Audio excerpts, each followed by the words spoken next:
The blood-red sunset cast long shadows across the windswept prairie as Valerie Norton stood frozen in her doorway, staring at the 5 horsemen approaching her isolated homestead. Even from a distance, she recognized them, her late husband's friends, men who had once sat at her table and shared stories over whiskey. Now they were coming to claim what they believed was rightfully theirs, her land, her home, and perhaps even her. North Dakota Territory, 1878. Valerie had been a widow for exactly 6 months. The memory of burying Robert still felt fresh, the dirt on his grave barely settled. At 32, she hadn't expected to be alone on their homestead outside of Fargo, struggling to keep the small ranch operational as winter approached. She retreated inside the modest cabin and reached for the rifle above the fireplace. Her hands trembled as she loaded it, remembering Robert's words.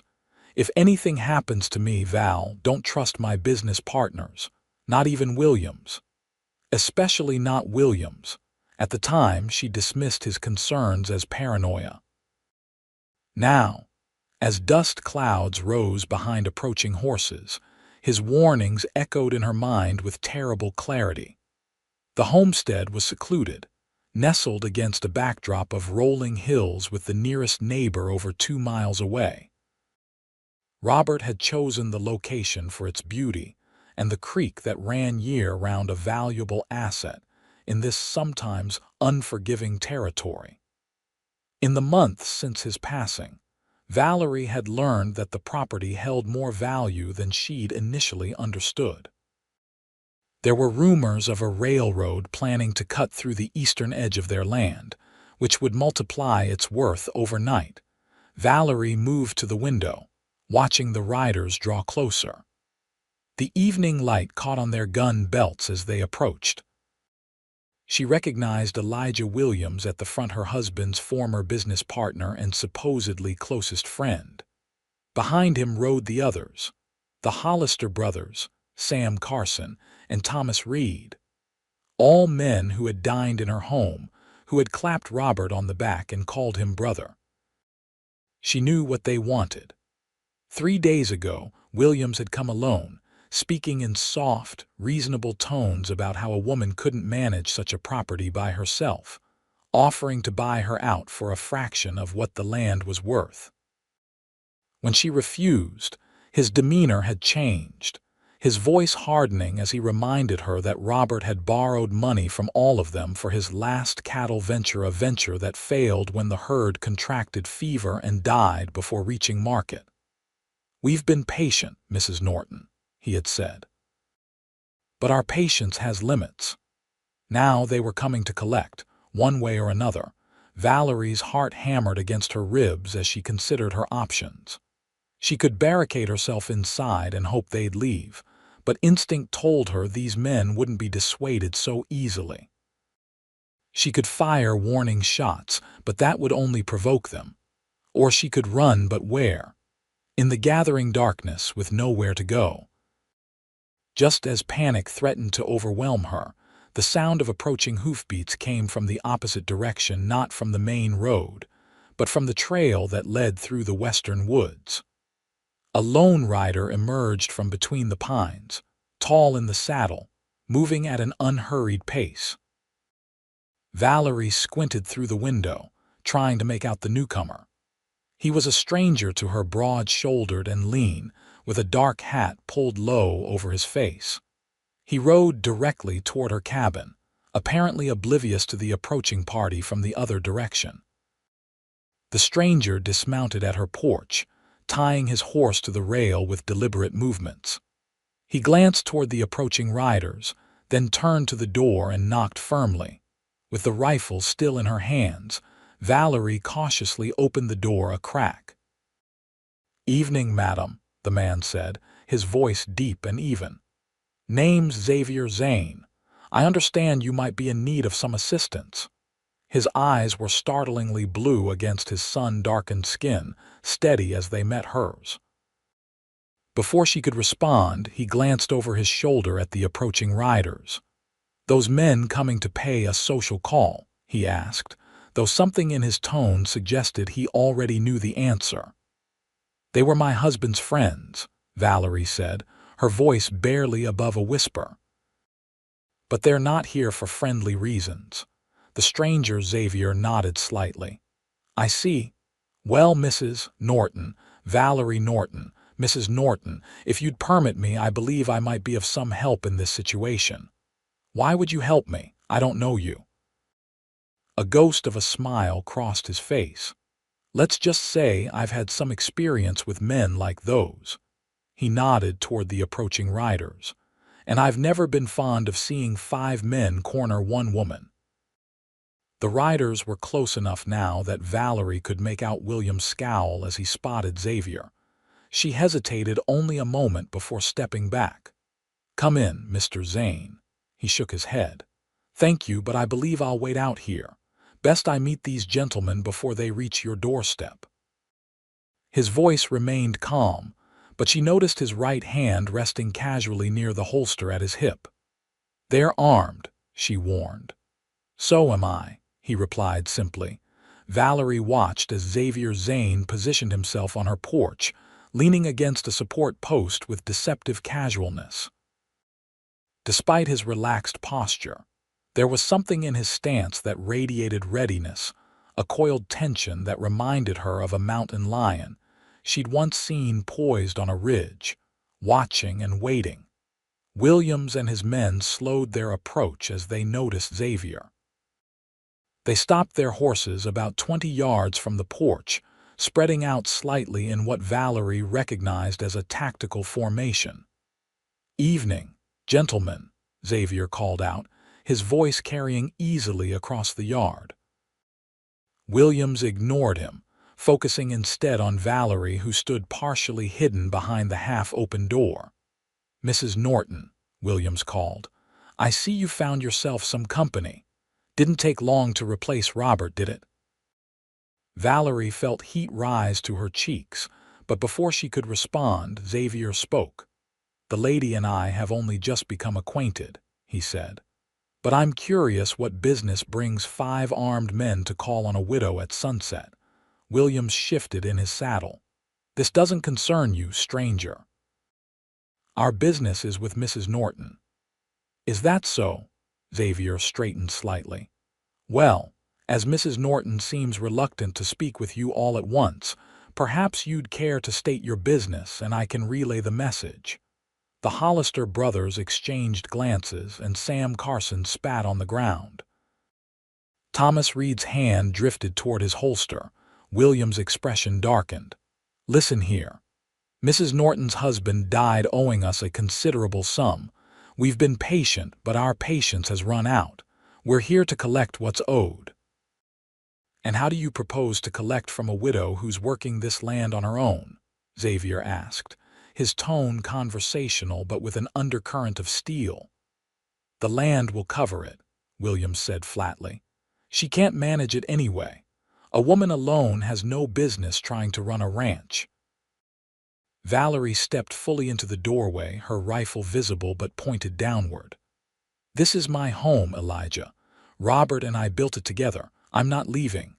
Williams laughed, a harsh sound without humor. "Be reasonable, Valerie. You know as well as I do that Robert was in deep. The money he borrowed from us is gone with those cattle. What do you expect us to do? Just walk away from what he owed?"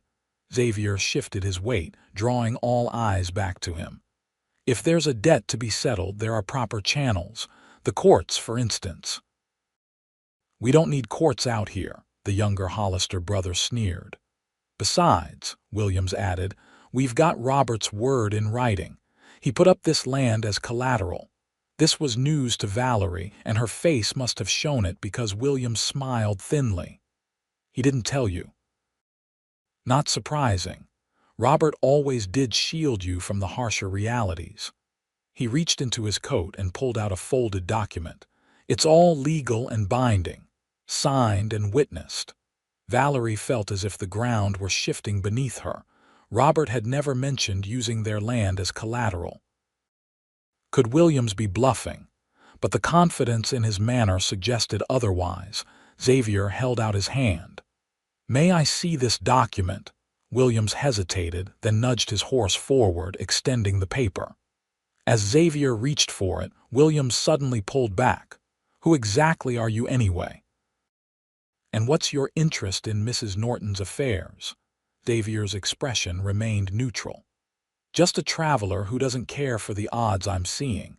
5 armed men against 1 woman doesn't strike me as particularly honorable." Thomas Reid, the quietest of the group, finally spoke. "We don't want trouble, we just want what's owed." "At gunpoint?" Xavier questioned. "We came prepared," Williams said coldly. "Robert's widow has proven stubborn." "Perhaps with good reason," Xavier replied. He turned slightly toward Valerie but kept his eyes on the men. "Mrs. Norton, did your husband ever mention using this land as collateral for a loan?" Valerie's mind raced, trying to recall any conversation that might have hinted at such an arrangement. "No," she finally said. "He never mentioned anything of the sort, and I co-own this land. Any agreement involving it would require my signature as well." William's face tightened. "That's not how Robert understood it. Now, I've been patient, but my patience is wearing thin. Either you agree to sell to us at the price I offered, which is generous considering the circumstances, or we'll be forced to take more direct action." Xavier took a single step forward. The movement was subtle, but somehow changed the entire dynamic of the standoff. "I believe the lady has made her position clear. She's not selling." "And who are you to make that decision?" Williams demanded. "I'm not making any decisions," Xavier replied calmly. "Mrs. Norton has already made hers. I'm simply ensuring her wishes are respected." The tension in the air was palpable. Valerie could see the calculation in Williams' eyes as he assessed the situation. 5 against 1 should have been favorable odds, but something about Xavier Zane's demeanor gave Williams pause. After a long, tense moment, Williams gathered his reins. "This isn't over, Valerie. Not by a long shot. We'll return with the sheriff next time." "Feel free," Xavier said. "I'm sure the sheriff would be interested to hear about 5 armed men threatening a widow." William's face contorted with barely suppressed rage. He jerked his horse around. "Let's go," he barked to the others. "We'll settle this another way." The group retreated, dust rising behind them as they rode away. Only when they were specks on the horizon did Xavier turn to face Valerie fully. "They'll be back," he said simply. Valerie nodded, finally lowering the rifle. "I know."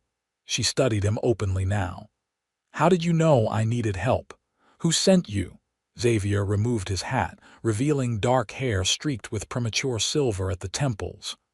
"No one sent me exactly. I've been tracking Williams and his associates for some time. Our paths were bound to cross eventually. Tracking them? Why?" His expression grew distant. "Let's just say we have unfinished business." He glanced at the darkening sky. "It'll be night soon. Do you have somewhere safe you can go, a neighbor's place perhaps?" Valerie straightened her shoulders. "This is my home, Mr. Zane.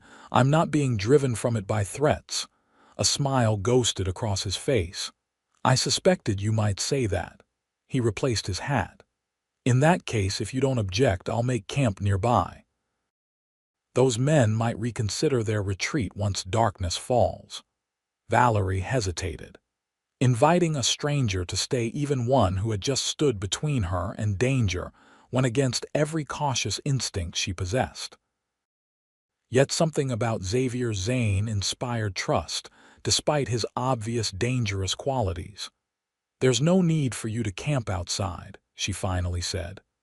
"The barn has a decent loft with clean straw. It's not much, but it's better than the open ground."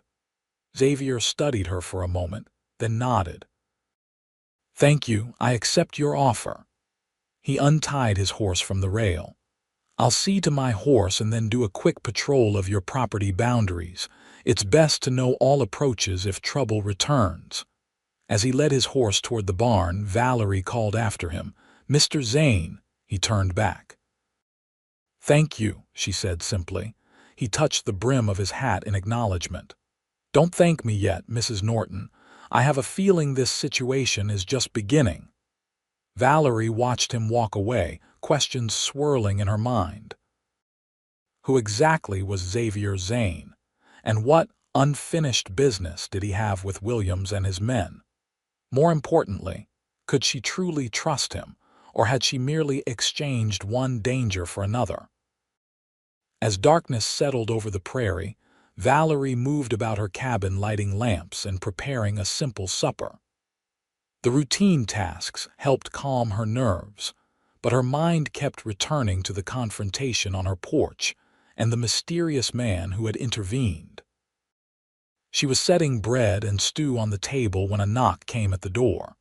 Despite expecting it, she started, nearly dropping the pot. "Mrs. Norton," Xavier's deep voice called from outside. "May I come in?" Valerie straightened her apron and smoothed her hair before opening the door. Xavier stood on the porch, hat in hand. He'd washed up, his face clean of trail dust, dark hair damp at the temples. "I've checked the perimeter," he said. "No sign of your visitors returning, but I've hobbled my horse in a position where he'll alert us if anyone approaches." "Thank you," she said, stepping back. "I've made supper if you'd care to join me."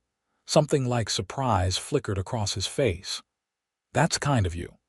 Inside, Xavier removed his gun belt and hung it on a peg near the door within easy reach, Valerie noted, but a gesture of respect nonetheless. He took the seat she indicated, waiting until she was seated before reaching for the bread. "This is good stew," he said after several bites. "Reminds me of my mother's." "Where is home for you, Mr. Zane?" Valerie asked, studying him across the table. He chewed thoughtfully before answering. "Originally Missouri, but I haven't called anywhere home for some years now. A drifter then." His blue eyes met hers directly.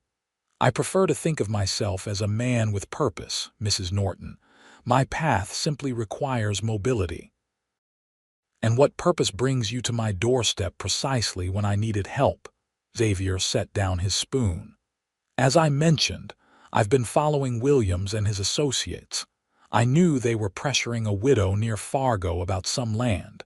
I didn't know it was you until today. Why are you tracking them?" She pressed. He was silent for a long moment. "They're not the honorable businessmen they pretend to be.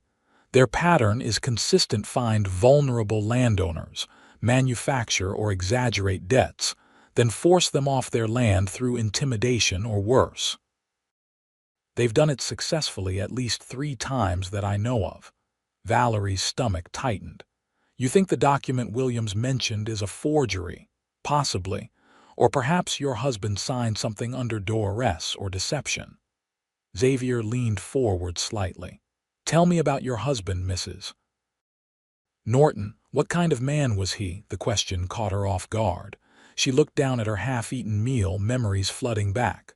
"Robert was principled, hardworking. He had dreams of building something that would last generations." A sad smile touched her lips. "He was kind sometimes to a fault, too trusting perhaps." "How did he die?" Xavier asked quietly. "An accident. He was breaking a new horse. The animal spooked at something, a snake, we think, and threw him. He struck his head on a rock."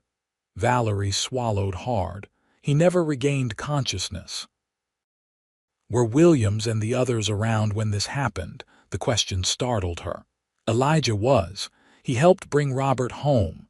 She frowned, a memory surfacing. "In fact, he was the only one with Robert when it happened. He said they were discussing business while Robert worked with the horse." Xavier's expression remained neutral, but something in his eyes sharpened. "And this was when?" 6 months ago. Early May. "And when did Robert supposedly borrow this money using your land as collateral?" Valerie thought back to William's visits. "According to Elijah, the loan was made in March for the cattle purchase." The herd was lost in April.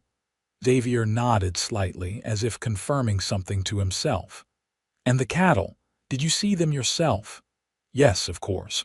Robert was so proud when they arrived.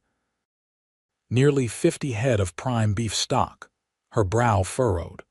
Why all these questions, Mr. Zane? He set down his cup. Because pieces of this story don't fit together properly, Mrs. Norton. And in my experience, when facts don't align, someone is usually hiding something. You think Williams is lying about the loan? I think it's worth investigating, Xavier replied carefully. Do you have access to your husband's business records? Account books, correspondence, contracts? Valerie nodded slowly. In his desk. I haven't gone through everything yet. It was difficult after he passed. Understanding softened Xavier's gaze. Of course, but if you're willing, those records might tell us what we need to know. After supper, Valerie led Xavier to the small study Robert had built off the main room. A roll-top desk stood against one wall, its surface neat but covered with a thin layer of dust. She hadn't been able to bring herself to disturb his things, as if maintaining them exactly as he'd left them somehow kept a part of him alive. With a deep breath, she rolled back the top, revealing compartments filled with papers, ledgers, and correspondence. Everything should be here, she said, stepping back. Robert was meticulous about his records. Xavier approached the desk respectfully. May I? At her nod, he began carefully examining the papers, setting them in organized piles as he worked. Valerie watched, impressed by his methodical approach. His hands, she noticed, were strong but surprisingly dexterous, handling the fragile papers with care. After nearly an hour, Xavier sat back. Mrs. Norton, according to these records, your husband did borrow money from Williams and his associates, but a much smaller amount than they're claiming, and with very different terms. He showed her a contract dated February of that year. This shows a loan of $500 to be repaid with 10% interest after the cattle sale. Nowhere does it mention your land as collateral. Valerie leaned closer. That's Robert's signature, and there, she pointed to a notation at the bottom. That's his handwriting too. Paid in full April 12th. That was right before the cattle fell sick. Xavier's expression grew grim. Which means either this document is falsified, unlikely, given that it's in your husband's handwriting, or Williams is attempting to defraud you with a different, possibly forged agreement. But why would Williams do this? He was Robert's friend for years. $500 plus interest is one thing. Your land, especially with a railroad potentially coming through, is worth far more. Xavier tapped another document he'd found. According to this survey map, your property controls access to the best water source for miles. That alone makes it valuable. Valerie sank into a chair, trying to absorb the implications. You think Williams deliberately lied about the debt to force me off my land? I think it's likely. And I suspect his involvement in your husband's death might not have been as innocent as it appeared. The suggestion sent a chill through her. You can't mean, I'm not accusing anyone of murder, not without proof, Xavier said carefully. But convenient accidents have a way of happening around men like Williams when large sums of money are involved. Valerie pressed a hand to her mouth, memories reassembling themselves in a new, darker pattern. Robert had been acting strangely in the weeks before he died. Worried. He told me not to trust Williams if anything happened to him, but I thought he was just being overcautious. Your husband's instincts were sound, Xavier said quietly. The question now is what Williams will do next. He won't give up easily, not with so much at stake. What can I do? It's my word against 5 men, all respected in the community. Xavier gathered the relevant documents. Evidence speaks louder than reputations, Mrs. Norton. These papers contradict Williams' claims. And I suspect if we look into those other properties they acquired, we might find similar inconsistencies. We should take this to Sheriff Tanner, Valerie suggested. Xavier's expression turned cautious. Perhaps, but first, I'd like to know where the sheriff's loyalties lie.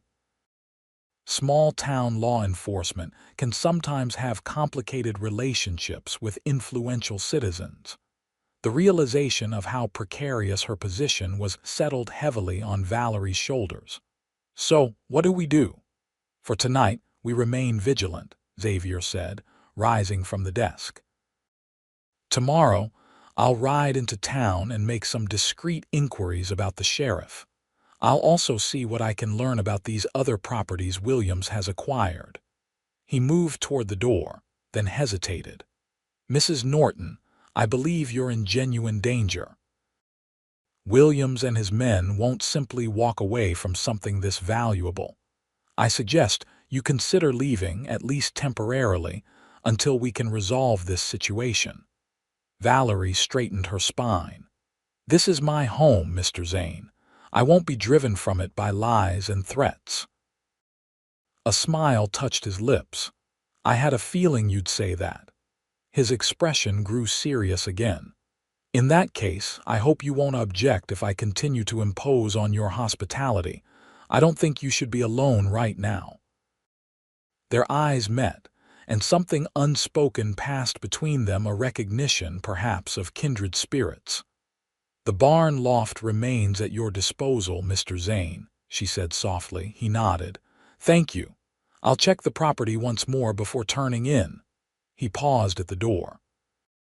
Lock up behind me, Mrs. Norton, and keep that rifle close.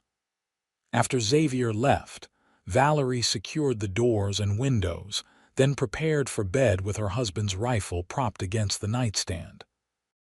Sleep came fitfully, her dreams troubled by images of Robert falling, of Williams watching with cold calculation, of land changing hands through forged signatures. She woke before dawn to the sound of a horse whinnying in alarm. Grabbing her robe and the rifle, she hurried to the window. In the pale pre-dawn light, she could make out Xavier moving swiftly from the barn toward the house, his gun drawn.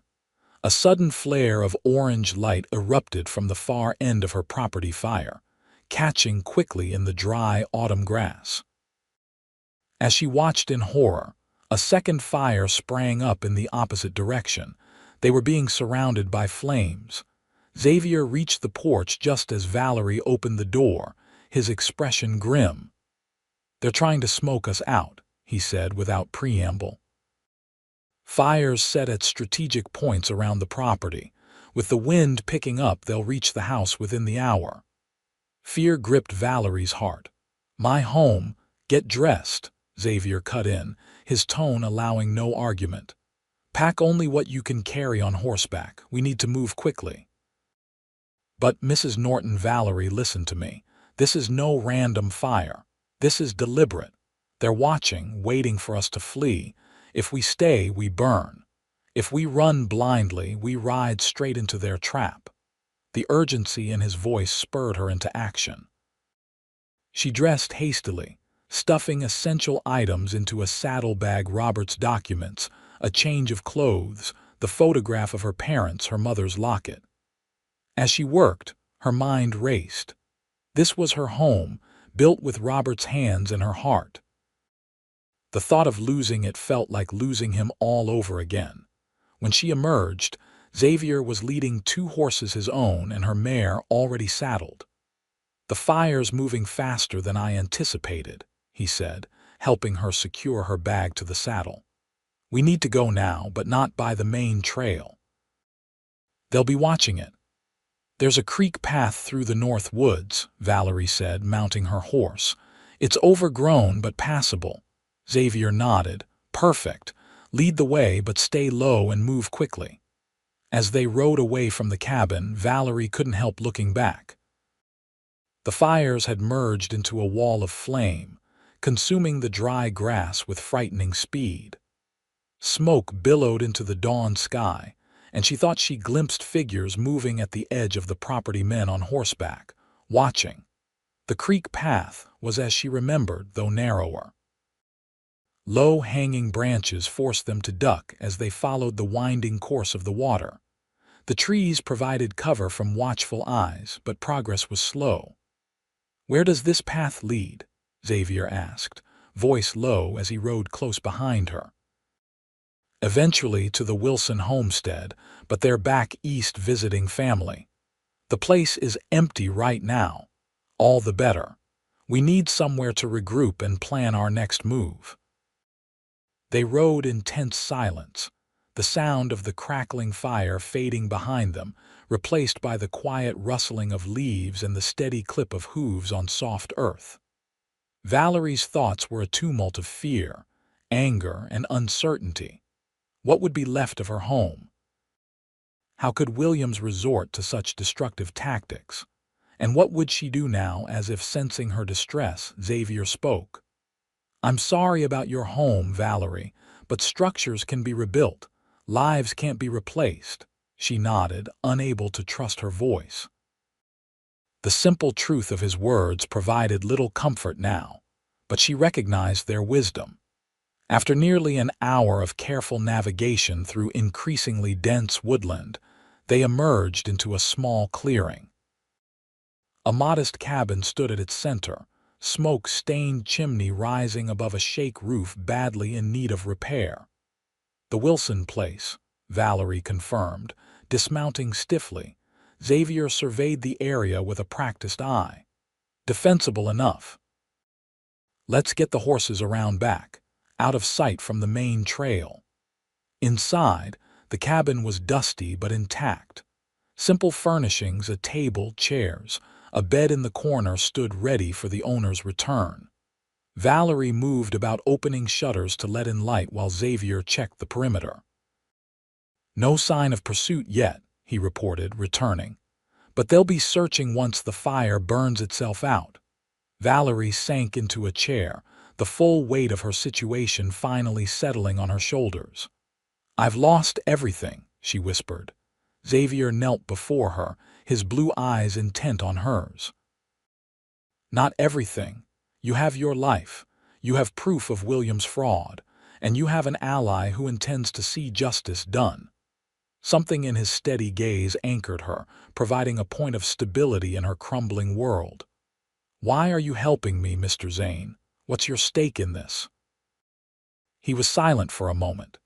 "Williams and his men destroyed someone I cared about. My sister and her husband owned a small ranch in Wyoming territory. Williams approached them with a business proposition similar to what he likely offered your husband. When they refused, accidents began happening. Cattle disappeared. A barn burned." His jaw tightened. "Eventually, my sister's husband was found dead, supposedly thrown from his horse." Understanding dawned. "Like Robert," Xavier nodded. "My sister tried to hold on to the ranch, but alone, with 2 small children and mounting debts she supposedly owed Williams. She couldn't fight them. She was forced to sell for a fraction of the property's worth. The strain broke her health. She died last winter." Valerie reached out impulsively, covering his hand with hers. "I'm so sorry."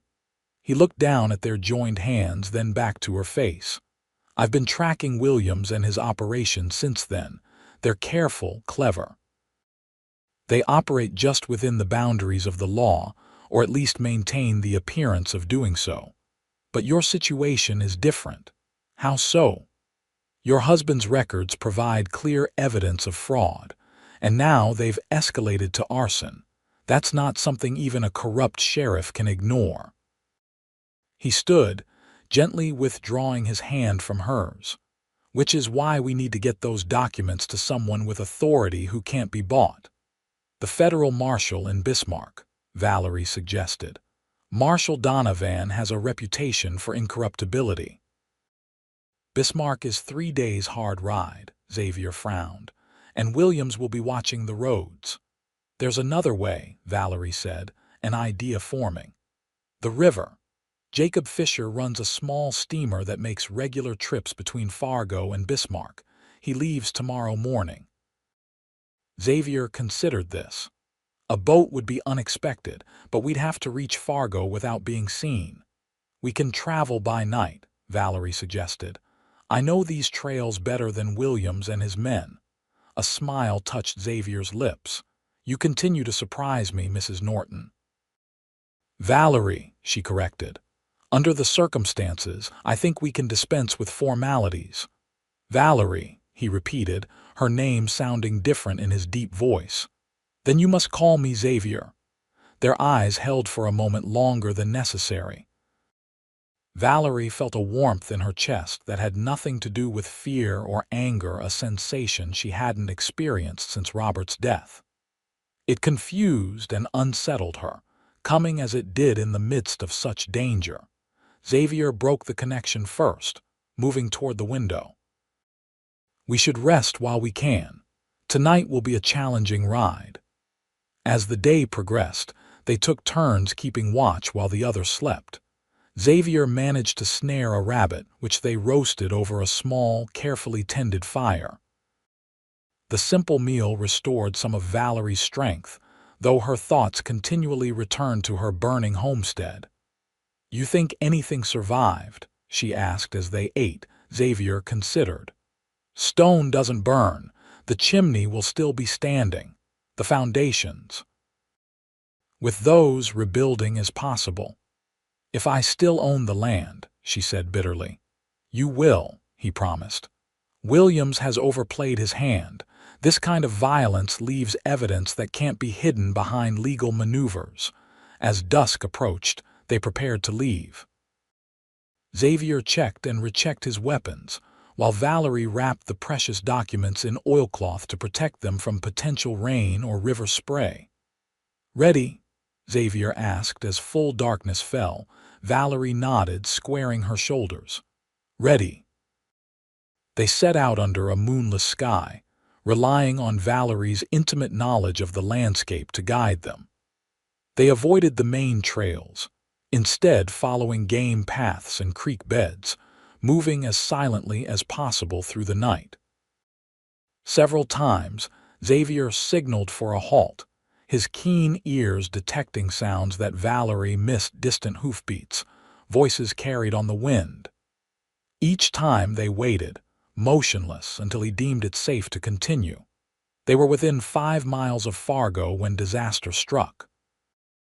As they crossed a small clearing, a shot rang out, the bullet splintering a tree trunk inches from Xavier's head. He reacted instantly, pulling Valerie from her saddle and down behind a fallen log. Stay down, he commanded, drawing his revolver. More shots followed, at least 2 different firearms. Xavier returned fire, his aim measured and deliberate. How many? Valerie whispered, clutching her saddlebag with the documents. At least 3, Xavier replied grimly. Probably scouts Williams sent to watch the approaches to town. A bullet thudded into the log protecting them, sending splinters flying. Their horses, spooked by the gunfire, had bolted into the darkness. We're pinned down, Xavier muttered, and without horses we're vulnerable. There's an old trapper's cabin about half a mile east, Valerie said urgently. If we could reach it, Xavier nodded. When I give the signal, run for the trees at the edge of the clearing. Don't stop, don't look back, I'll cover you. What about you? His blue eyes gleamed in the darkness. I'll be right behind you. Valerie's heart pounded as she prepared herself. Xavier fired 3 rapid shots, then shouted. Now she ran, crouching low, expecting at any moment to feel the burning impact of a bullet. The edge of the clearing seemed impossibly far, the darkness both threat and shield. Behind her, she heard Xavier's gun firing steadily, methodically, providing cover. She reached the tree line and ducked behind a thick trunk, gasping for breath. Turning back, she saw Xavier backing toward her position, firing as he moved. A cry of pain told her at least one of his shots had found its mark. Then he was beside her, reloading swiftly. "Which way to the cabin?" Valerie pointed east along a barely visible trail. They moved quickly through the underbrush, the sounds of pursuit growing more distant. Whether they had discouraged their attackers or simply outpaced them was unclear. The trapper's cabin was exactly as Valerie remembered, small, sturdy, and well hidden among the pines. They slipped inside, Xavier immediately moving to secure the single window and door. "Are you hit?" Valerie asked, suddenly noticing a dark stain on his sleeve. Xavier glanced down. "Just a graze. Nothing serious." But when she insisted on examining the wound in the faint moonlight filtering through the window, she found a deep furrow across his upper arm, bleeding steadily. "This needs tending," she said firmly.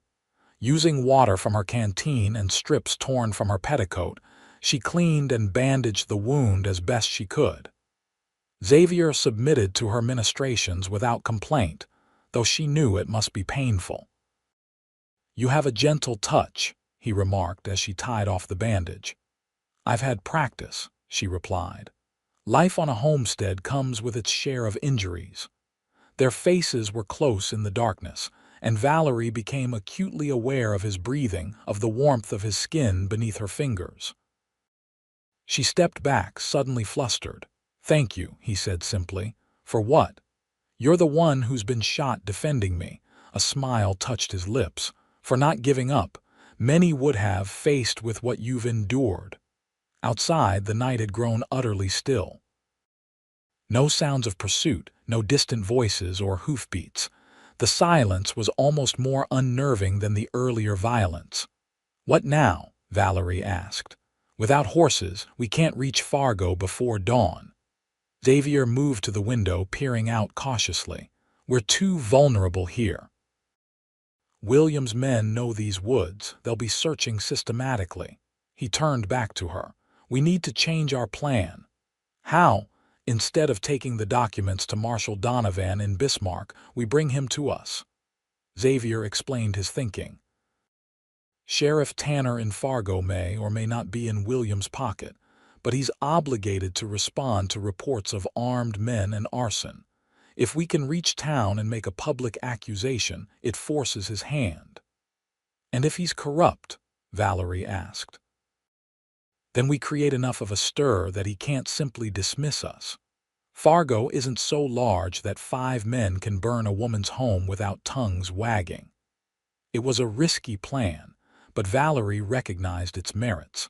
Public accusations were harder to ignore than private appeals to justice. "We'll wait until first light," Xavier decided. "Moving through these woods in darkness invites ambush. At dawn, we make for Fargo by the most direct route." They settled in to wait, taking turns keeping watch while the other rested. During her watch, Valerie found her gaze repeatedly drawn to Xavier's sleeping form. Even in repose, there was a readiness about him, a coiled tension that spoke of a life spent facing danger. She wondered about the man behind the gunfighter's exterior, what dreams he might have had before violence claimed his sister, what kind of life he might have led in different circumstances. There was education in his speech, refinement in his manners despite the hardness of his eyes. When dawn lightened the eastern sky, Xavier stirred, instantly alert. They shared the last of their provisions, jerky and hardtack from Xavier's saddlebags, and prepared to move out. "Stay close," Xavier instructed as they left the cabin. "If we encounter trouble, do exactly as I say, without hesitation." They moved through the awakening forest, alert for any sign of pursuit. Birds resumed their morning songs, a deceptively peaceful counterpoint to their tense vigilance. They had covered perhaps 2 miles when Xavier suddenly raised his hand, signaling a halt. Ahead, through the trees, they glimpsed movement on the trail horses, at least 4, moving slowly in their direction. "Back," Xavier whispered, guiding Valerie behind a dense thicket. "Quietly." They crouched low, barely breathing as the riders approached. Through gaps in the foliage, Valerie recognized the Hollister brothers and Sam Carson, along with a fourth man she didn't know. All were armed, rifles ready across their saddles. "They said they heard shots from this direction last night," the younger Hollister was saying. "Could have been the widow and that gunman." "If it was, they're on foot now," Carson replied. "Shouldn't be hard to track him down." "Williams wants the woman alive," the unidentified rider cautioned. "Says she's got papers that could cause problems." "What about the gunman?" asked the elder Hollister. "Dead is preferred," came the cold response. They passed within 20 feet of the hiding place, continuing down the trail. Only when the sound of hooves had faded did Xavier relax slightly. "They're between us and Fargo," he murmured. "We need to circle around them." "There's another way," Valerie said, thinking quickly. "The railroad camp. It's closer than town, maybe 3 miles northeast. There will be people there, witnesses." Xavier nodded. "Good thinking. Lead the way, but carefully." They altered their course, moving through increasingly open country. Without the cover of dense forest, they were more exposed, but also able to see danger approaching. Several times they dropped flat in tall grass as riders passed in the distance. By mid-morning, they could hear the sounds of the railroad camp hammers striking steel, men shouting, the occasional blast as workers cleared obstacles from the planned route. The camp represented safety in numbers, but also a new challenge: how to enter without being seen by Williams' scouts. "There," Valerie pointed to a supply wagon approaching the camp from the east. "If we can reach that ravine before the wagon passes, we could use it as cover to approach the camp." They sprinted across open ground, hearts pounding, constantly scanning for threats. They reached the shallow ravine just as the wagon rumbled overhead on a crude bridge. Following the ravine, they worked their way closer to the camp until they were within shouting distance of the outer tents. As they prepared to make their final approach, hoofbeats sounded from behind. Xavier whirled, gun drawn, as 3 riders appeared at the ravine's edge above them: Williams himself, Thomas Reid, and the unknown rider from earlier. "Mrs. Norton," Williams called, his voice carrying easily in the morning air. "How fortunate to find you. We've been concerned for your safety since that terrible fire." The cold calculation in his eyes belied his solicitous words. Behind him, the railroad camp continued its activity, workers oblivious to the confrontation unfolding just beyond their perimeter. "Drop your weapon, Zane," Williams ordered, "or Reed will put a bullet in Mrs. Norton's head." Thomas Reed aimed his rifle at Valerie with an unwavering hand. Xavier's expression hardened, but he didn't lower his gun. 3 against 1 with a lady in the crossfire. Your usual odds, Williams." "Business is business," Williams replied coldly. "Now drop the gun or the widow joins her husband." Valerie saw the calculation in Xavier's eyes, the weighing of impossible options. He couldn't win this standoff, not against 3 armed men with elevated positions. "Xavier," she said softly. "Don't." Their eyes met briefly, a world of unspoken communication passing between them. Then slowly Xavier placed his revolver on the ground. "Wise decision," Williams smiled thinly. "Now, Mrs. Norton, the documents you took from your husband's desk. Hand them over." "So you can destroy the evidence of your fraud," Valerie challenged, finding courage in desperation. "I know what you did. To Robert, to others before him." William's smile vanished. "Your husband was a fool who didn't recognize opportunity when it presented itself. I offered him partnership. He chose principles instead. A mistake you're repeating." "Robert discovered you were stealing from your investors," Valerie realized aloud, pieces falling into place. "That's why you killed him." A flash of surprise crossed William's face, quickly masked. "Accidents happen, Mrs. Norton, perhaps more frequently around those who can't mind their own business." He gestured with his gun. "The documents, now." Xavier had been subtly shifting his position, placing himself between Valerie and the men above. Now he called out loudly, "Help, robbery, murder." His voice carried to the railroad camp. Heads turned, work paused, men began moving toward the commotion. Williams cursed, raising his gun. "Shut him up, Reed." Reed fired, but Xavier was already moving, diving toward Valerie and knocking her down as the bullet whistled overhead. In the same motion, he retrieved his revolver from the ground with lightning speed. His first shot caught Reed in the shoulder, spinning him from the saddle. His second struck Williams' horse, causing the animal to rear in panic, nearly unseating its rider. Workers from the camp were running toward them now, some carrying tools that doubled as weapons. Williams and his remaining companion wheeled their horses around and galloped away, leaving Reed groaning on the ground where he had fallen. "Are you hurt?" Xavier asked urgently, helping Valerie to her feet. She shook her head, too stunned for words. Construction workers surrounded them, faces curious and concerned. Among them was a man wearing a foreman's badge. "What in tarnation is going on here?" the foreman demanded. Xavier straightened, his manner shifting to one of calm authority. "Sir, I'm pursuing dangerous criminals wanted for fraud, arson, and attempted murder. This lady's home was burned yesterday as part of a land-grabbing scheme. That man," he pointed to Reed, who was attempting to crawl away, "is one of the perpetrators." Two burly workers moved to secure Reed, who offered no resistance, his face pale with pain and fear. "This true, madam?" the foreman asked Valerie. "Every word," she confirmed. "These men burned my home and tried to kill us to cover up their crimes," the foreman frowned. "That's Williams and his crowd, ain't it?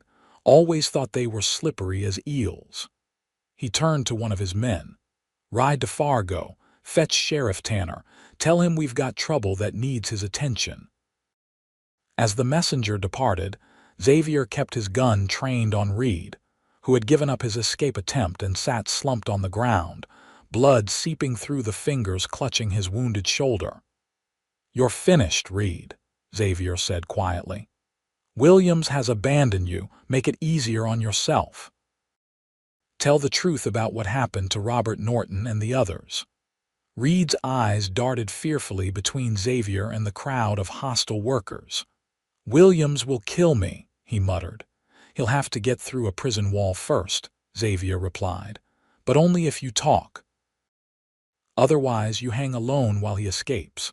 Indecision warred on Reed's face. Finally, defeat won out. "It wasn't supposed to be murder," he said, voice barely audible. "Just accidents, enough to pressure them into selling." He looked at Valerie, shame evident in his eyes. "Your husband figured out Williams was embezzling from the cattle investment. He threatened to expose him. Williams couldn't let that happen. So he killed him," Valerie said, her voice steady despite the grief resurfacing like a physical pain. Reed nodded miserably. "Made it look like a horse threw him. Williams has always been good with animals, knows how to spook them just right." The confession hung in the air, witnessed by a dozen railroad workers. Whatever happened now, Williams' crimes were exposed. Even a corrupt sheriff couldn't sweep this under the rug. The railroad camp offered them shelter, food, and crude but effective medical attention for both Xavier's arm and Reed's more serious wound.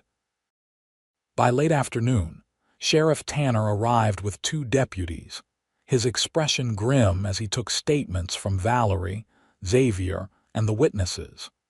To Xavier's evident surprise, the sheriff showed no inclination to dismiss their accusations. "Been waiting years to catch Williams at something that would stick," Tanner explained as he secured Reed for transport back to town. "Man's been too clever by half, always operating just outside what I could prove. But arson and attempted murder, that I can work with." "Williams is still out there," Xavier reminded him. Likely gathering his remaining men to flee the territory. Tanner nodded. I've already telegraphed descriptions to every law enforcement office within 100 miles, and I'll send a wire to Marshal Donovan in Bismarck. This has grown beyond my jurisdiction. By evening, they had been escorted to Fargo, where Sheriff Tanner installed Valerie in a hotel room under guard. Xavier, to his credit, insisted on staying nearby, taking a room across the hall. Williams is desperate now, he told her before they parted for the night. That makes him more dangerous than ever. Stay vigilant. Alone in her room, Valerie found sleep impossible despite her exhaustion. Her mind replayed Reed's confession, the confirmation of what she had begun to suspect. Robert's death had been no accident.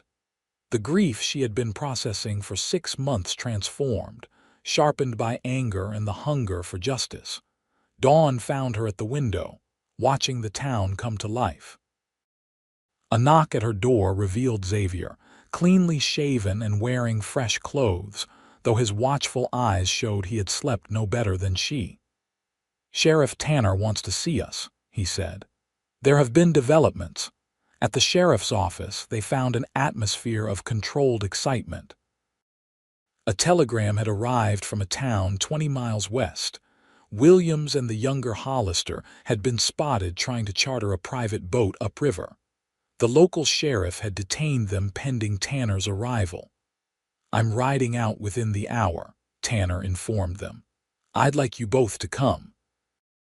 Your testimony and those documents will ensure Williams can't talk his way out of this." As they prepared for the journey, Xavier pulled Valerie aside. "This isn't over yet," he cautioned. "Williams is cornered, which means he'll try anything to escape.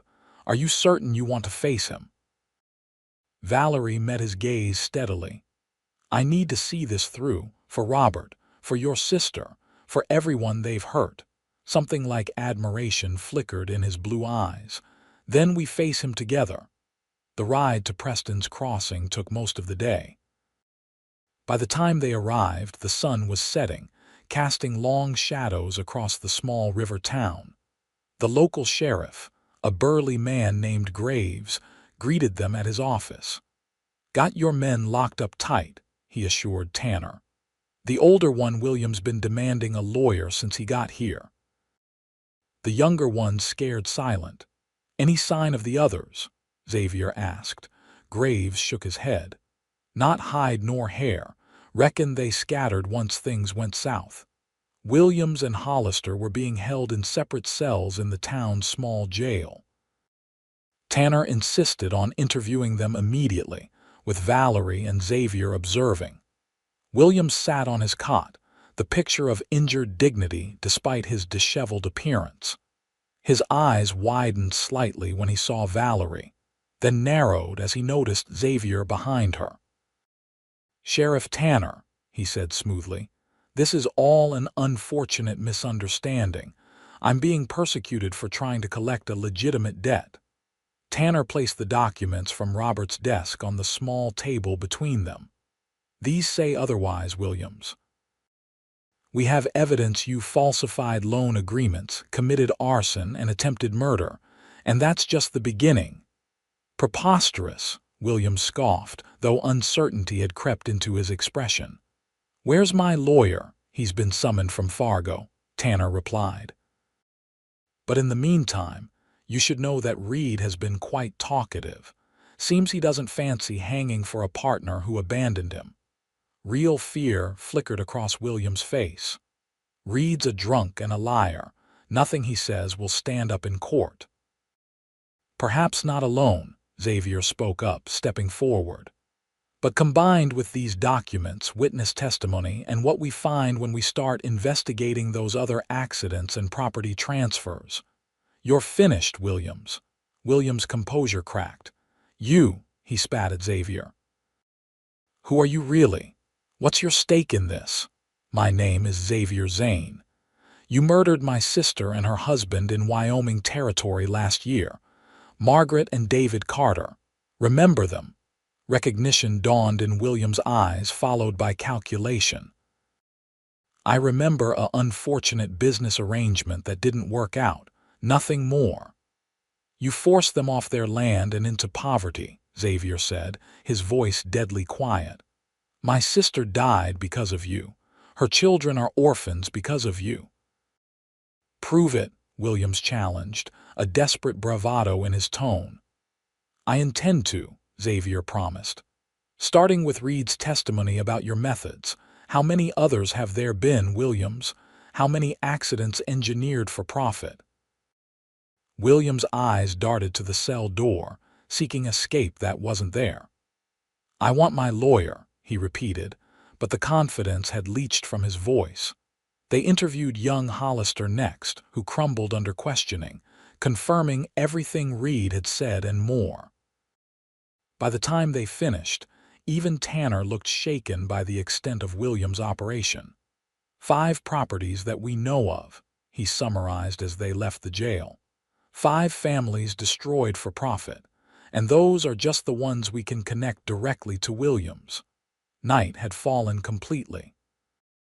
Graves offered them rooms at the town's small hotel, with deputies stationed outside as a precaution.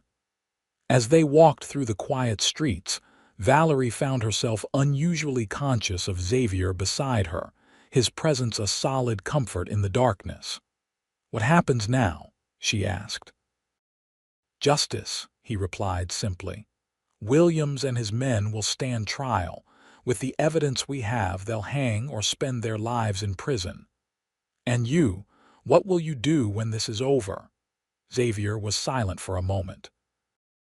I've been focused on finding Williams for so long, I haven't thought much beyond that. He glanced at her. What about you? Will you rebuild your homestead? The question gave her pause. Until now, she hadn't considered any future beyond securing justice for Robert. The homestead represented her life with him, dreams they had shared.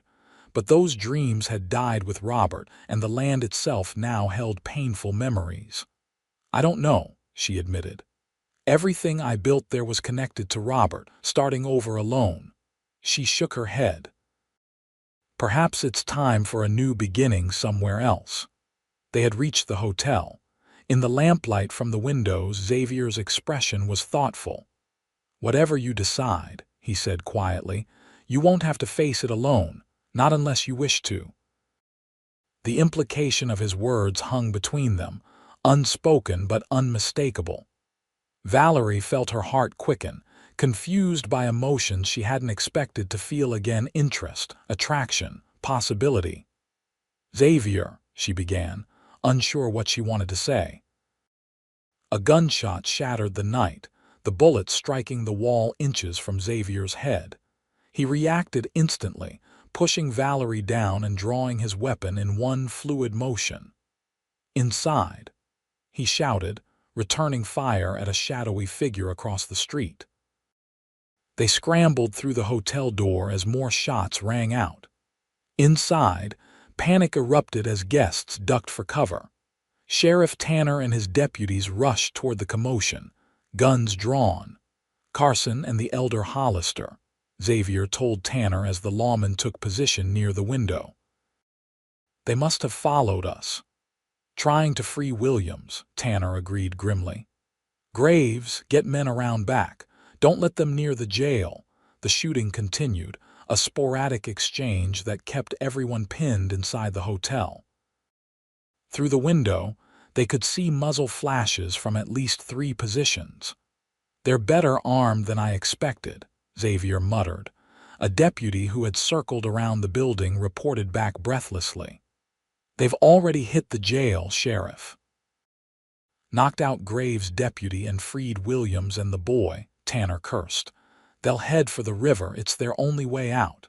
He turned to Xavier. You know Williams better than any of us. Where would he go? Xavier thought quickly. There's a trading post about 10 miles upriver. Isolated, known for asking few questions. He might aim for there, try to obtain supplies and horses for a longer journey. Then that's where we'll head, Tanner decided, but carefully. This feels like an ambush in the making. They organized quickly. Tanner, 2 deputies, Xavier, and despite objections, Valerie. She refused to be left behind, arguing that she had as much right as anyone to see Williams brought to justice.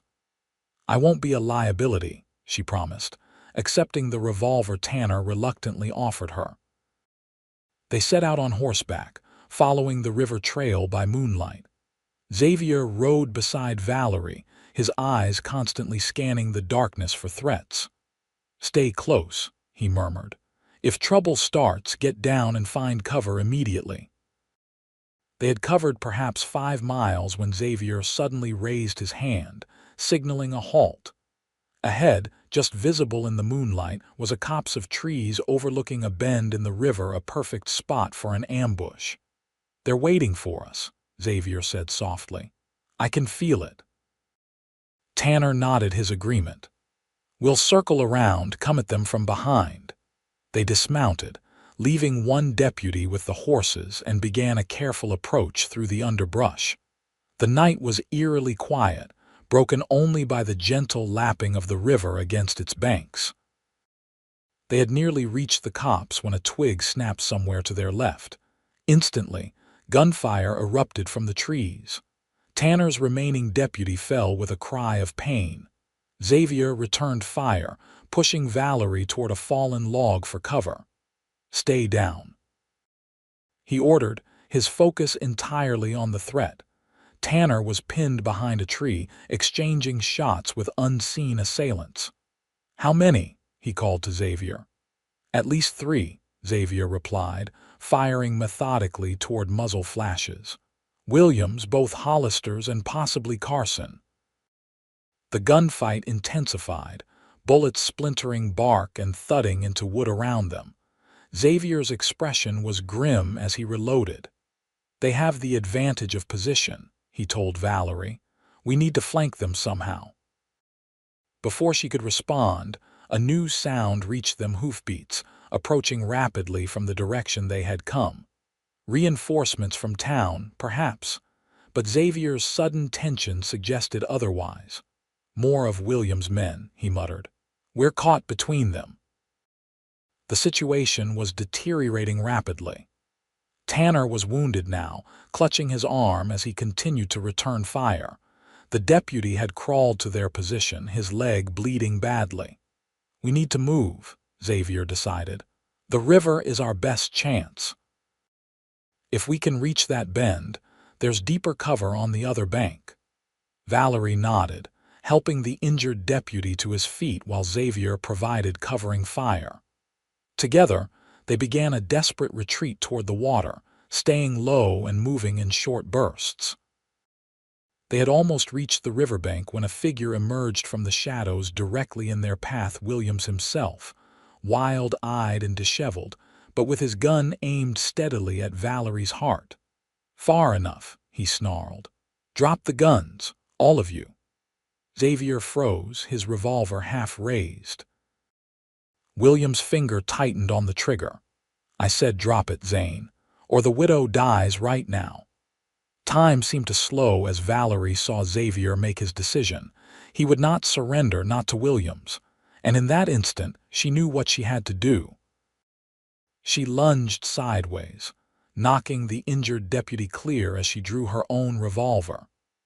Williams' shot went wide as he adjusted his aim toward her unexpected movement. Before he could fire again, Xavier's bullet found its mark, striking Williams squarely in the chest. The impact threw him backward. He staggered, disbelief etched on his face, then collapsed to his knees. His gun fell from nerveless fingers as he toppled face forward into the mud of the riverbank. A sudden silence fell, broken only by the sounds of approaching riders, not Williams' men after all, but Sheriff Graves and a posse from town, drawn by the gunfire. In the confusion that followed, the remaining outlaws were quickly captured or fled into the wilderness. Tanner's wounds were tended, the dead accounted for. Williams was confirmed dead, justice delivered not by the hangman's noose but by Xavier's bullet. As dawn broke, Valerie found herself sitting beside Xavier on the porch of a small hunting cabin where the wounded had been brought for treatment.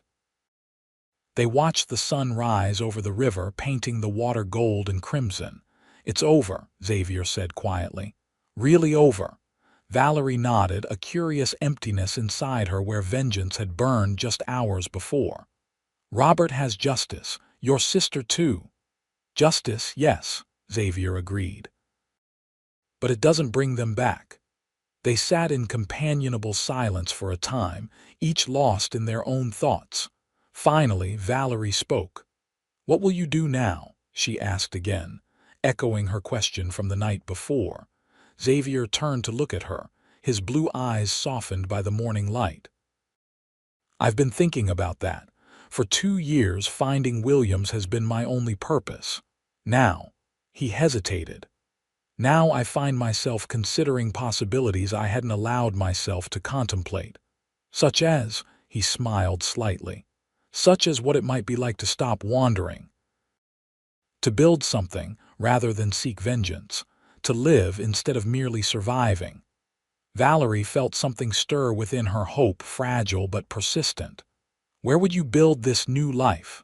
"I'm not sure yet," he admitted, "but I find myself drawn to the Dakota Territory. There's something about the land here, its openness, its possibility." Their eyes met, and Valerie saw in his gaze the same tentative hope she felt in her heart. Too soon, perhaps, to name what was growing between them, but undeniable nonetheless. "My land is still mine," she said softly. "Even with the cabin gone, the property remains. Good water, fertile soil. Too many difficult memories, perhaps," he suggested gently.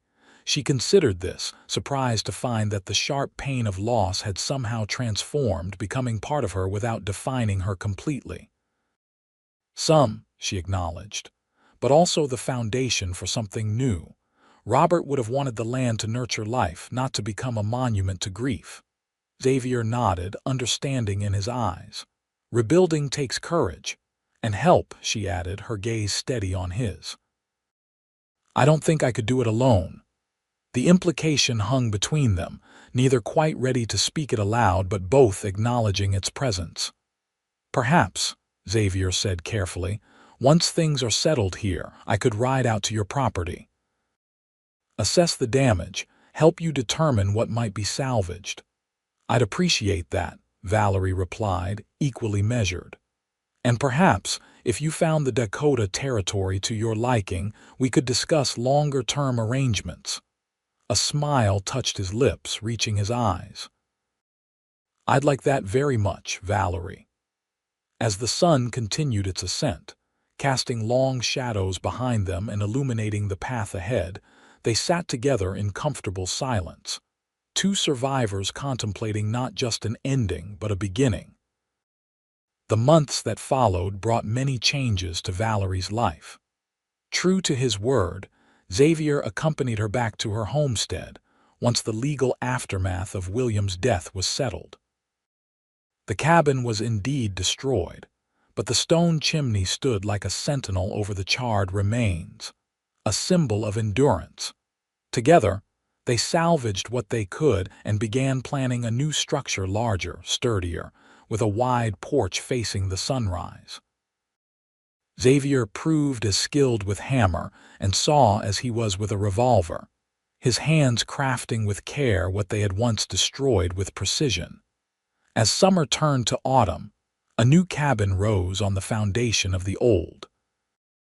Neighbors from miles around came to help with the raising, curious about the quiet gunman who had taken up residence in Valerie Norton's barn loft, and who looked at the widow with such careful attention. Gossip swirled, of course, but Valerie found she cared less than she might have expected. She was learning to measure her life by her own standards, not by the whispers of others. Xavier stayed, initially as a hired hand, helping to restore the small ranch to working order. A modest herd of cattle was purchased, fields planted, fences mended. They worked side by side from dawn till dusk, their partnership built on respect and growing affection. In the evenings, they would sit on the new porch, watching the stars emerge. Sometimes they talked of the past of Robert and Margaret, of lives lost and justice gained. More often, they spoke of the future improvements to the property, livestock to acquire, crops to plant when spring returned. As winter approached, bringing with it the prospect of close quarters and long nights, the nature of their relationship required acknowledgement. It was Xavier who finally broached the subject on a crisp November evening as they sat before the fireplace. "Valerie," he began, uncharacteristically hesitant, "I've been thinking about the coming winter." She smiled slightly. "I imagine we all have. The almanac predicts a harsh one." "That's not quite what I meant." He set aside his coffee cup and turned to face her fully. "The barn loft is already growing cold at night. By December, it will be barely habitable." "Are you requesting better accommodations, Mr. Zane?" she teased, though her heart had begun to beat faster. "In a manner of speaking." His blue eyes held hers steadily. "But I don't wish to presume, or to compromise your reputation further than my presence here already has." Valerie considered her next words carefully. "Xavier, you've been here 4 months now. In that time, you've helped me rebuild not just my home, but my life. You've asked for nothing in return except the opportunity to start anew yourself." "It's been my privilege," he said quietly. "And my great fortune," she replied. She took a deep breath. "If you're asking whether I would consider a more permanent arrangement between us, the answer is yes, I would." Relief and joy transformed his face, making him look younger than she had ever seen him. "I've been afraid to hope," he admitted. "Afraid that the shadow of vengeance still clung to me, making me unworthy of the happiness I've found here. With you." Valerie reached for his hand, entwining her fingers with his. "We've both lived in the shadow of loss, Xavier. Perhaps that's why we recognize in each other the same hunger for light, for life." He brought her hand to his lips, pressing a kiss to her knuckles with a tenderness that made her breath catch. "I love you, Valerie," he said simply. "I never expected to find love again in this life, certainly not while pursuing vengeance. Yet here you are, offering me more than justice, offering me a future." Tears blurred her vision as emotions she had kept carefully controlled for so long finally broke free. "I love you too," she whispered. "And I would be honored to build that future with you, to transform this land into the home it was always meant to be." They were married 2 weeks later in the small church in Fargo, Sheriff Tanner standing as witness. The ceremony was simple, the celebration afterward more boisterous as neighbors and townspeople gathered to wish them well. As they rode home together through the first snowfall of the season, Valerie looked over at her new husband, still marveling at the unexpected turn her life had taken. From the depths of loss and betrayal had come this second chance, this opportunity to love again. Xavier caught her gaze and smiled, the hardness that had once dominated his features now softened by happiness. "What are you thinking, Mrs. Zane?" The new name sent a pleasant shiver through her. "I'm thinking how strange life is, how the worst moments can lead eventually to the best. Like a river finding its way around obstacles," he agreed, "changing course when necessary but always moving forward." As their homestead came into view, smoke rising cheerfully from the chimney where a neighbor had kindled a fire in anticipation of their return, Valerie felt a profound sense of rightness settle over her. This land, once soaked in sorrow, was being reborn through love and determination. "Welcome home," she said softly. Xavier reached across the space between their horses to take her hand. "Home," he repeated, the word carrying all the weight of their shared journey and the promise of their future together. "Yes, at last." The years passed, seasons turning one into another with the rhythm that governs all rural life. The small ranch prospered under their joint stewardship, the herd growing, crops flourishing. They added a large barn, a smokehouse, expanded the corral. The rumored railroad did indeed come through the eastern edge of their property, bringing with it compensation that allowed further improvements. Children came too: first a son they named David Robert, after both their lost loved ones, and 2 years later a daughter, Margaret Rose. The house that had once seemed too quiet now echoed with laughter and running feet. Xavier proved to be a devoted father, teaching his children to ride almost before they could walk, telling them stories of faraway places he had seen in his wandering days. The gunfighter receded into memory, replaced by the rancher, the husband, the father who read bedtime stories with different voices for each character. Valerie watched this transformation with wonder and gratitude. She too had changed, growing into a confidence she had never fully possessed even during her first marriage. Together, they had created something neither could have built alone, not just a ranch or a family, but a sanctuary where healing had triumphed over hurt. On the 10th anniversary of their marriage, they stood together on the porch at sunset, watching their children playing with the new collie pup in the yard. "Any regrets?" Xavier asked, his arm around her waist. Valerie leaned into his embrace. "Not one," she answered truthfully. "Though sometimes I can hardly believe the path that brought us here. From tragedy to triumph," he mused, "from vengeance to forgiveness, from strangers to this." He gestured to encompass their home, their children, their life together. "Would you have imagined this outcome that day you rode up to my burning homestead?" she asked. Xavier's laugh was warm against her hair. "Never. I was still too consumed by the past to see any future clearly.